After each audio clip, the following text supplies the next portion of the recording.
I came in off a 14-day hitch a day early because the weather window closed and they flew us in on a Thursday instead of a Friday. And I did not call ahead because in 35 years, I have never once called ahead. I came through my own kitchen door in Houma, Louisiana at 20 past 9 at night with my duffel still on my shoulder, and my wife was on the floor of the front room between the sofa and the coffee table with her legs folded under her wrong. And my daughter-in-law was standing 4 feet away with a phone against her ear saying, "No, ma'am, she is breathing. No, ma'am, she has a heart condition. This has happened before." And the woman on the other end of that phone, whose voice I could hear coming out of the speaker all the way across that room because the volume was turned up, said, "Ma'am, I'm going to ask you again to check whether she is responsive." My name is Emile Naquin. I am 66 years old. Before I tell you what my daughter-in-law does for a living, tell me in the comments where you are watching from tonight and what time it is where you are. And hit like and subscribe if you have ever walked into your own house and known in 1 second that something had been going on for a year. One honest note before we begin. This story is a work of fiction. The voice you are hearing and the images you are seeing are AI-assisted. Names, places, and events are invented for storytelling. Any resemblance to real people is purely coincidental. But the lessons about family, greed, and quiet strength are very real. Now, let us begin. I have worked offshore since 1990. 35 years of 14 and 14.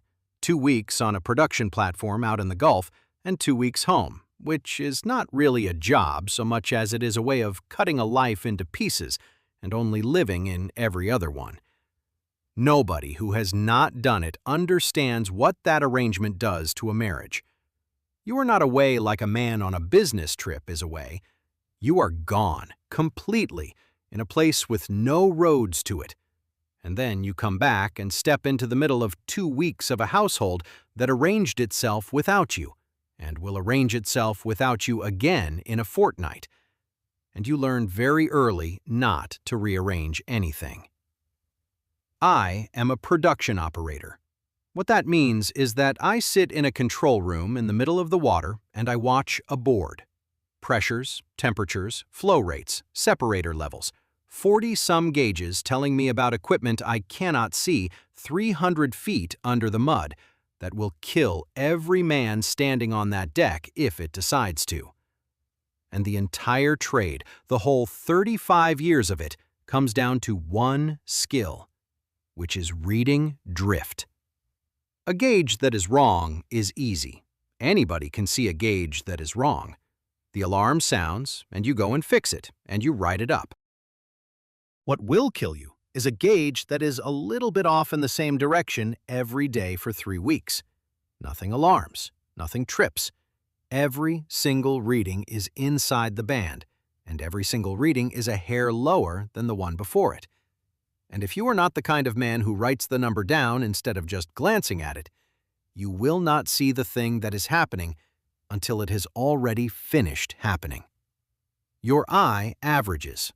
Your eye is a liar, and it is a comfortable liar, and the logbook is the only honest thing in that room. I made a whole career out of writing down the number, and then I came home and did not do it one time in my own house. Marceline and I have been married since 1980. Everybody calls her Marcy, except me. She taught 4th grade at Oaklawn for 29 years, and there are grown men in this parish who still call her ma'am at the grocery store and mean it.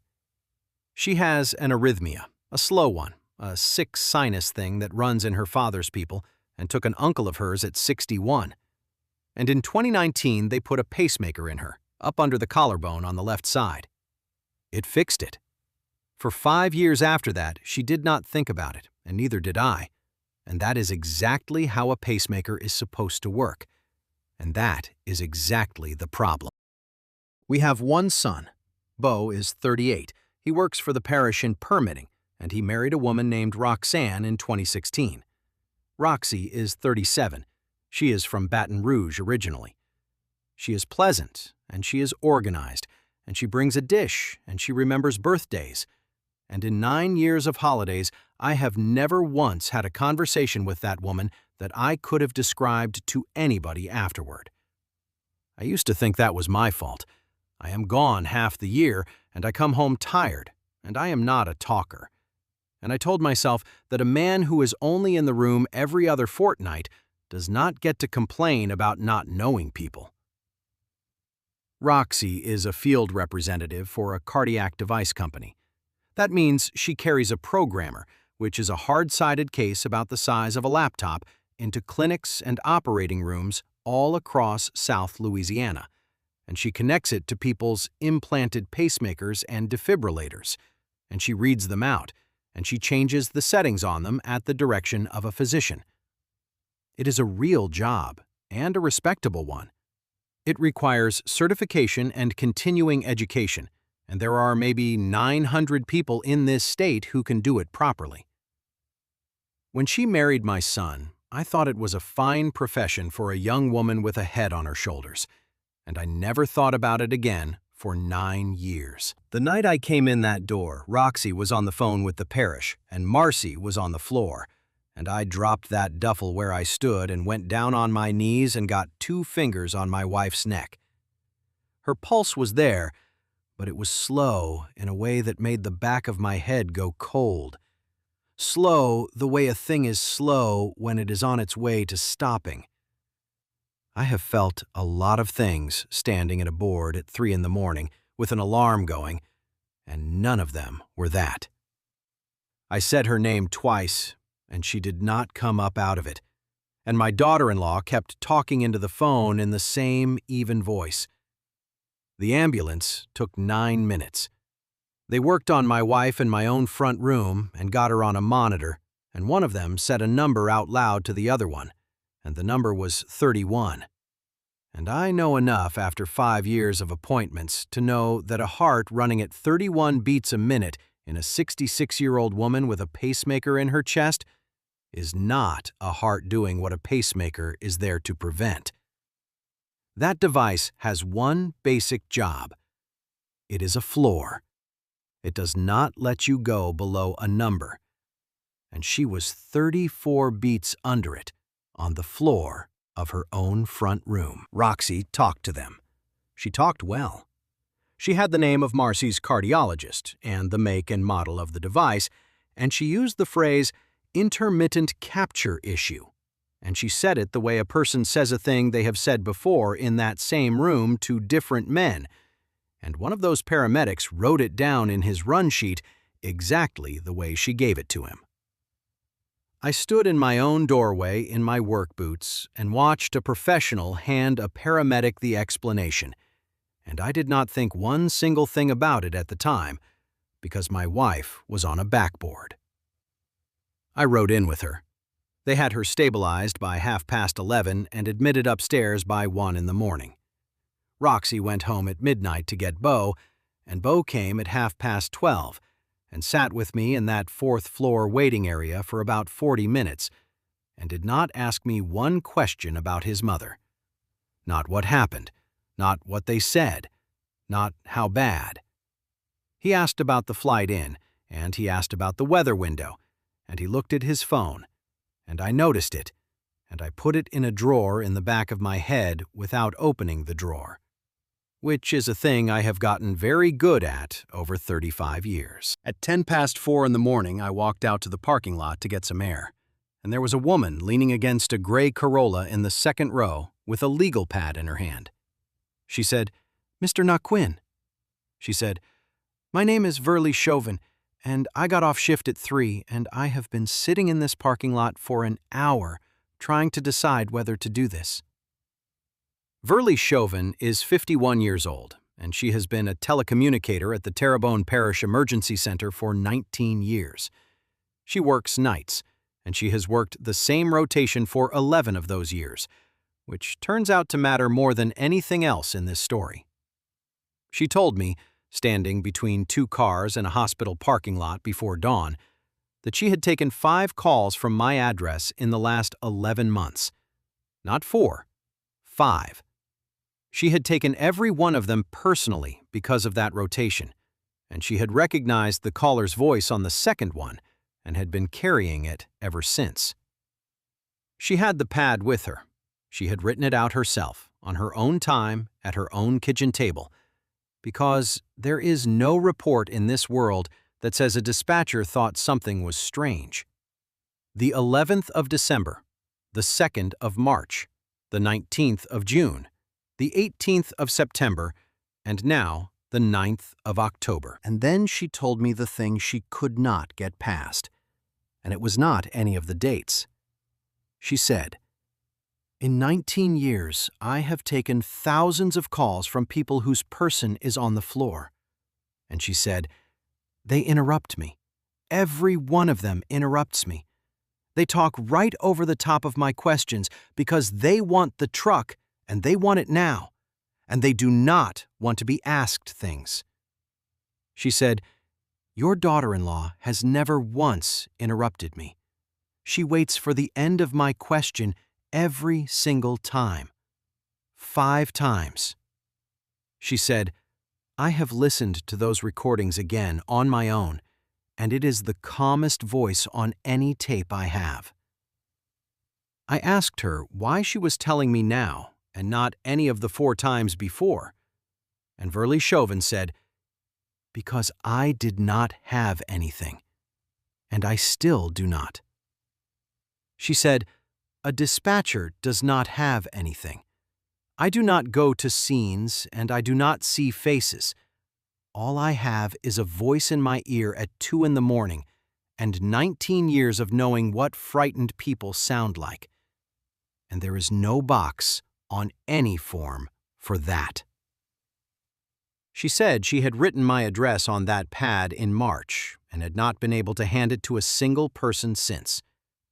And then she said, "Tonight was the first time you answered when we called back on the follow-up, and I heard your voice, and I thought, that man does not know." I want to say something about Verlie Chauvin because she does not appear anywhere in the official account of any of this.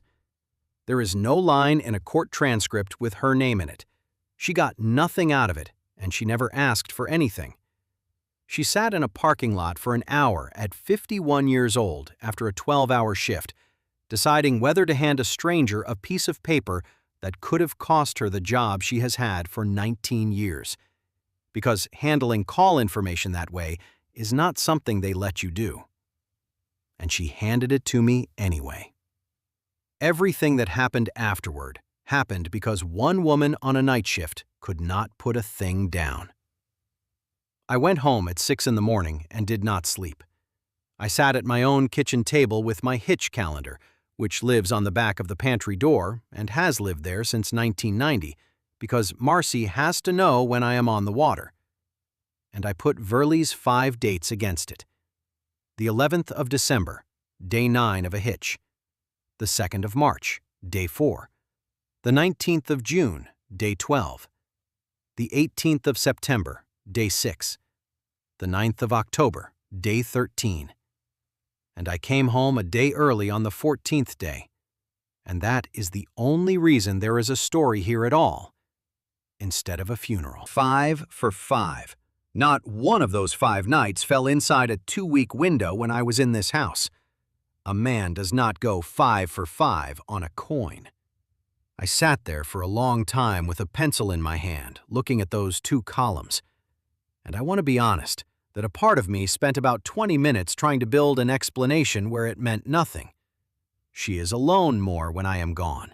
She does more when I am gone. She does not sleep as well when I am gone.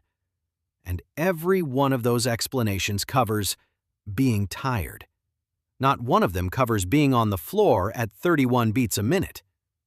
Then I went and got the thing that actually broke it, which is that Marcy keeps every piece of paper any doctor has ever handed her in a shoebox, in order, going back to 1984. Her device clinic reports were all in there from 2019 forward. I sat down and read them the way I read a shift log, which is to say, I did not read them at all. I compared them.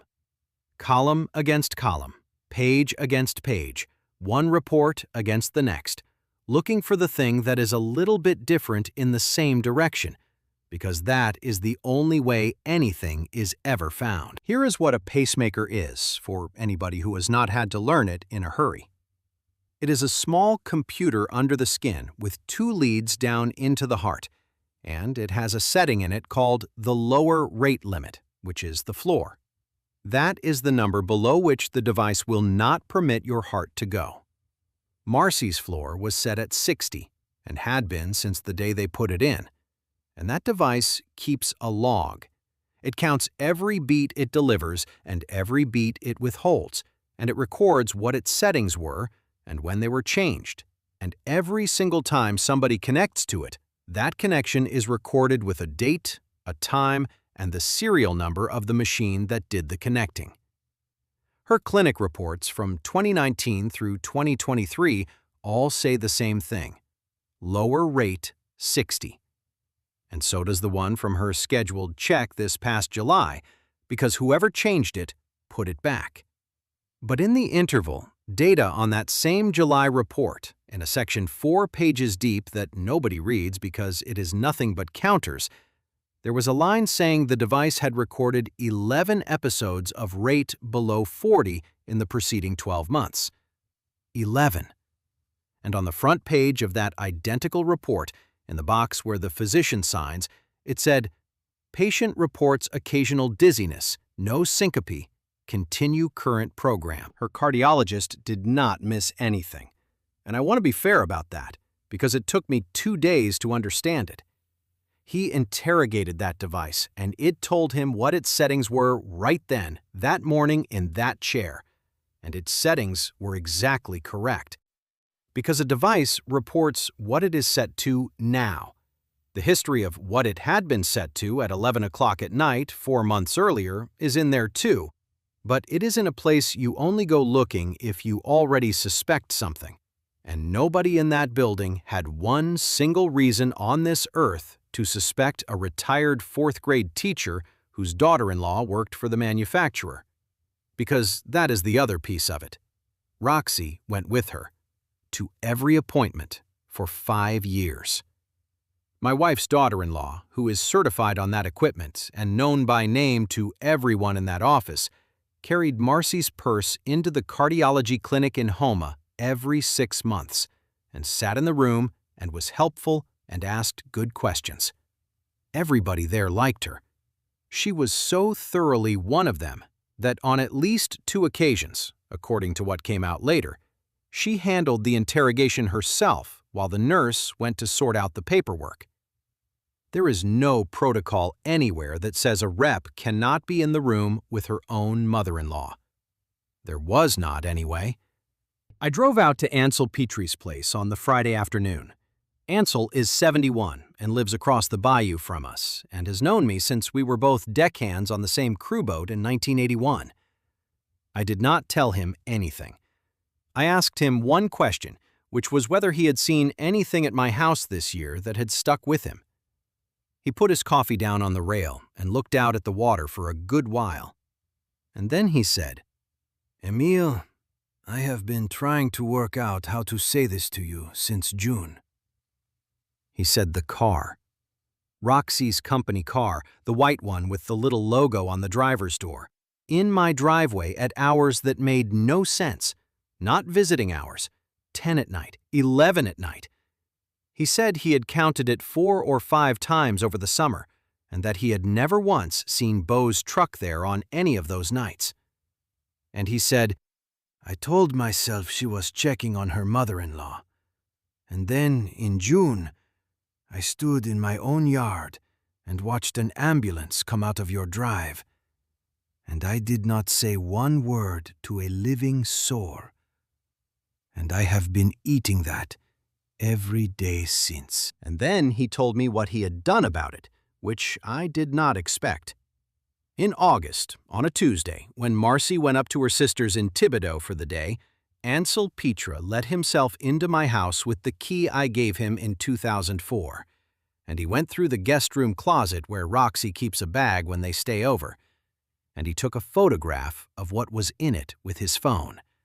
And he put everything back exactly as it was, And he never told me until I stood on his porch and asked. What was in that bag was a programmer, a hard-sided case with the manufacturer's mark on the lid. Ansel does not know what a programmer is. He photographed it because it did not look like clothes.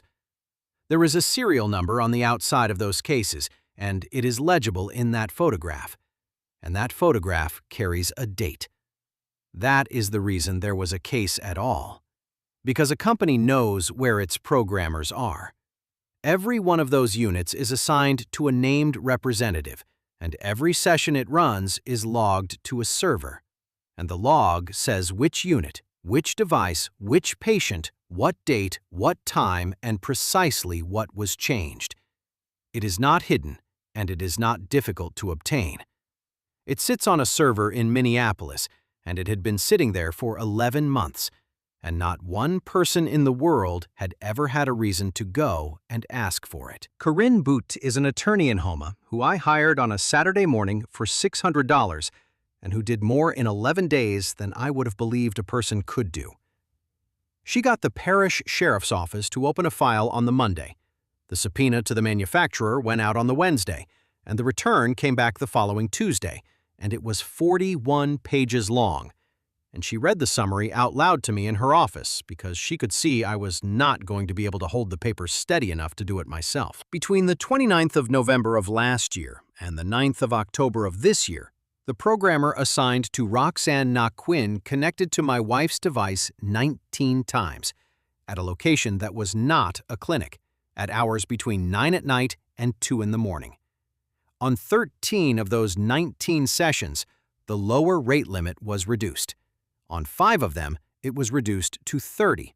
On 2 of them, the device was placed into a temporary mode with pacing suspended altogether.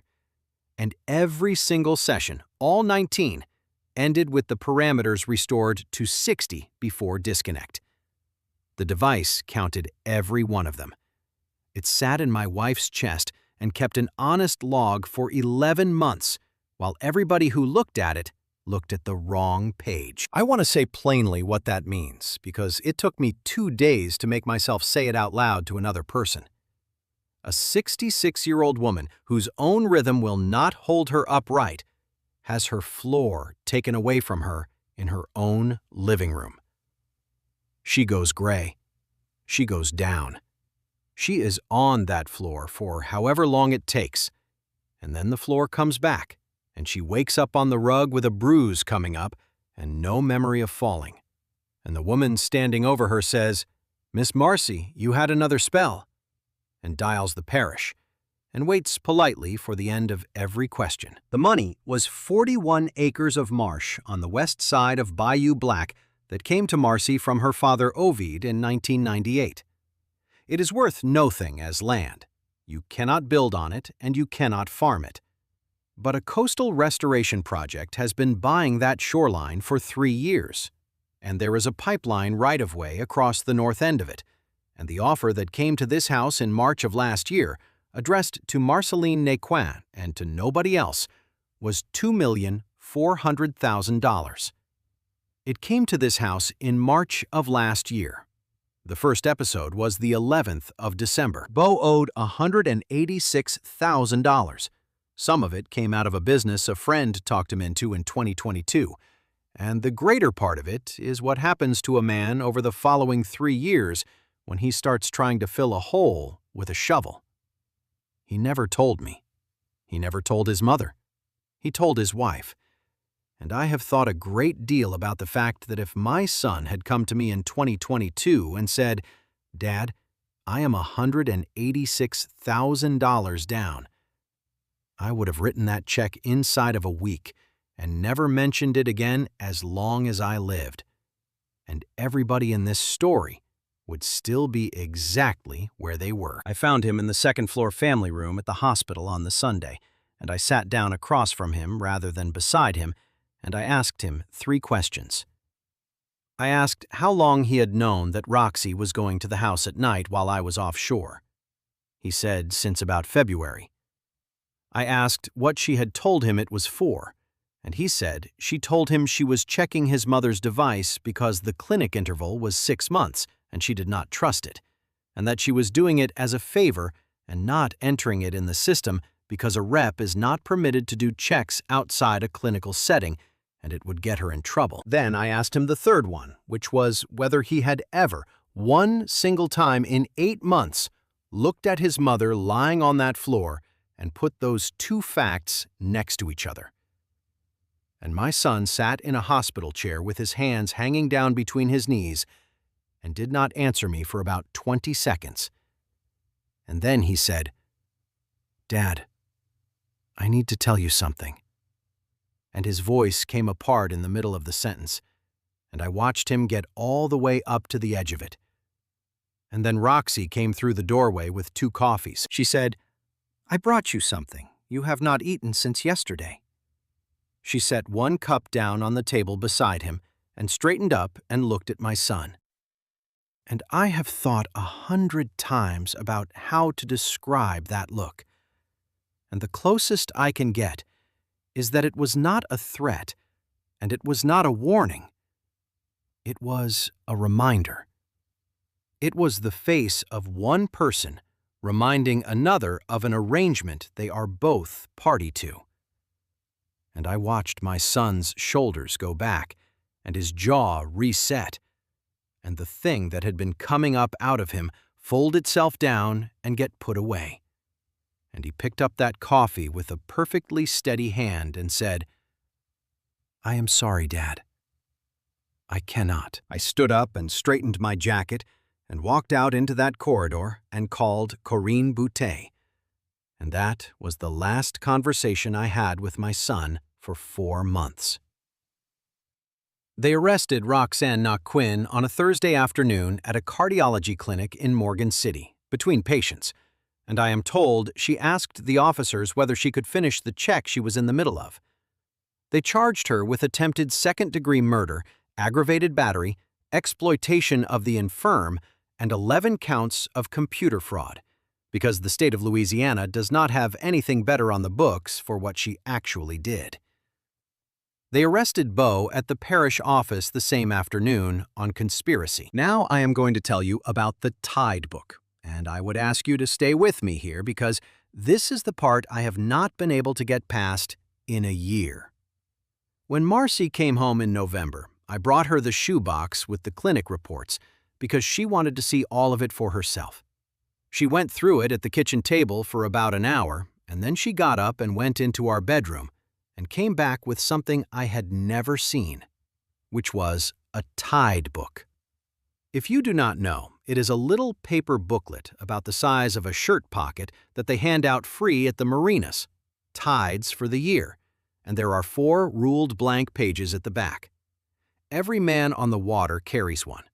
My wife had taken one out of my truck in December. There were 11 months of entries in it in her handwriting, and every entry was 3 things: the date, then either the word home or the word water, and then 1 line. 11 December, water. Woke on the rug by the sofa, do not know how long, hip. 2nd March, water, same. Roxy came right away, she is always awake. 19 June, water, 3rd time, only ever when he is gone. Do not know what that means. Write it down anyway. 18 September, water. I am not confused. I want that on this page. I am not confused. And then one more, dated 4 days before I came home early, and it has no episode in it at all. It says, 5th October, water. 14 more months, and then he is home for good, and the insurance is his. And I can say all of this to him at once, and he will know what to do with it. I sat at my own table with that little book in my 2 hands and my wife sitting across from me, and I asked her the only question I had, which was why she did not tell me.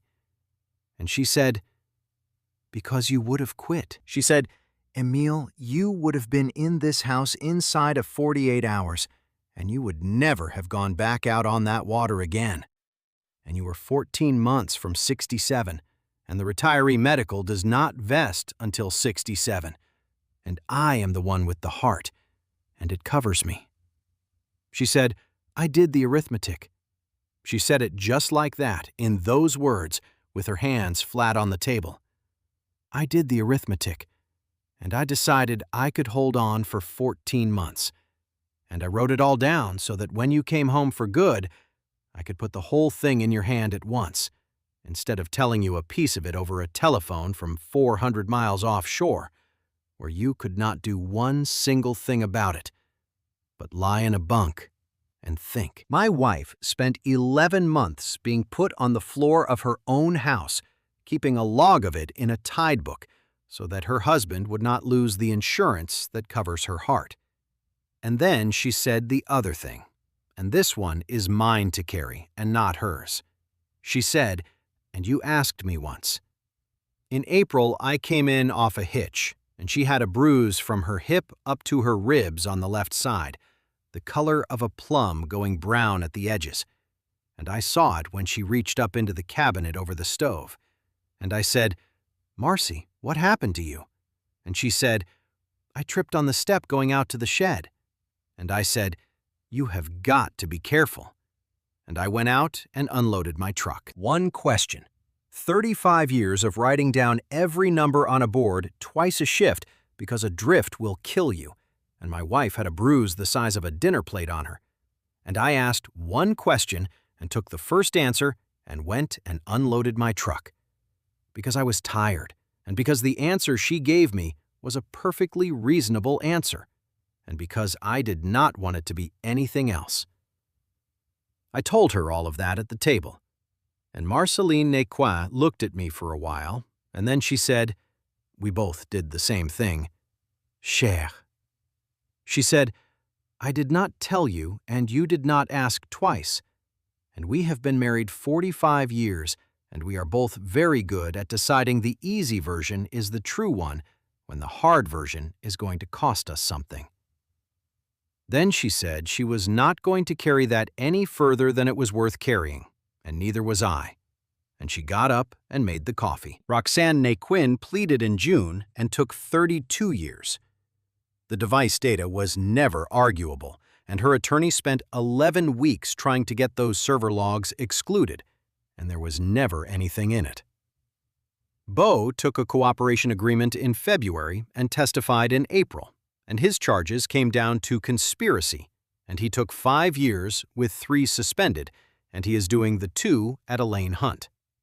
He testified for 2 hours, and the only part I am going to repeat is that the prosecutor asked him why he had not acted on what he suspected, and my son said, "Because if I said it out loud, then it was true, and I would have had to do something about it.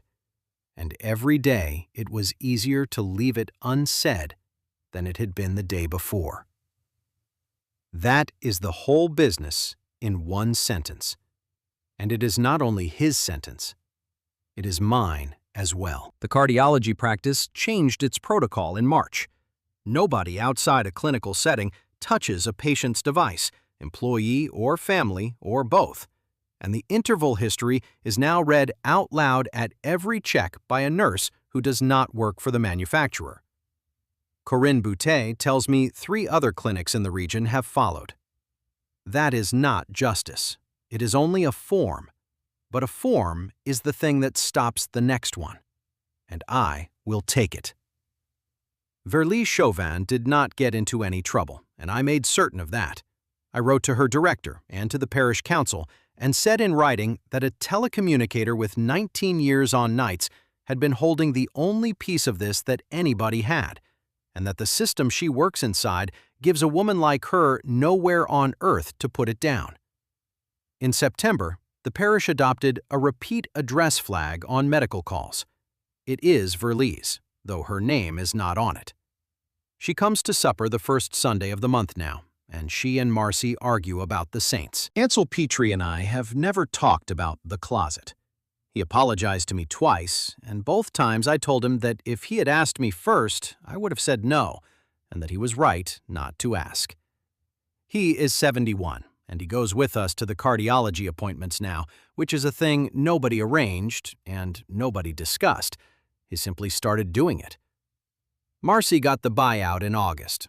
The 41 acres are marsh restoration now, and there is a sign at the turnout with her father's name on it, Ovid Trahan, which she asked for and paid for out of her own share. We put most of the rest away, and we gave a piece of it to the parish emergency center for a room where dispatchers can sit down after a bad call, because Verley told us once that they do not have one, and they simply take the next call. I did not go back out. I finished the 14 months because Marcy would not hear one word about anything else, and because she was right, and I came in off my last hitch in December, and they gave me a cake in the galley on a helideck in 22 knots of wind. The hitch calendar is still on the back of the pantry door. I have not taken it down, and I am not going to. This is a work of fiction, and the voice you have been listening to is not a living man. But the lesson under it is as real as salt water and cold steel. 35 years I stood in front of a board, and the whole job was one idea, which is that the dangerous number is never the one that is wrong. The dangerous number is the one that is a little bit low in the same direction for a long time, inside the band, not alarming anything. And the only way in this world to catch it is to write it down instead of glancing at it, because your eye will average it out, and your eye is a liar. And then I came home to my own house every other 14 days for 11 months and glanced. So write it down. When somebody you love tells you they tripped, write down the date, and the next time write down that date too, and then put the two of them side by side, because you are never going to see it any other way. And ask the second question. The first question is nothing. Anybody will ask the first question. The whole thing lives in the second one. My name is Emile Naquin, and they buried the wrong man.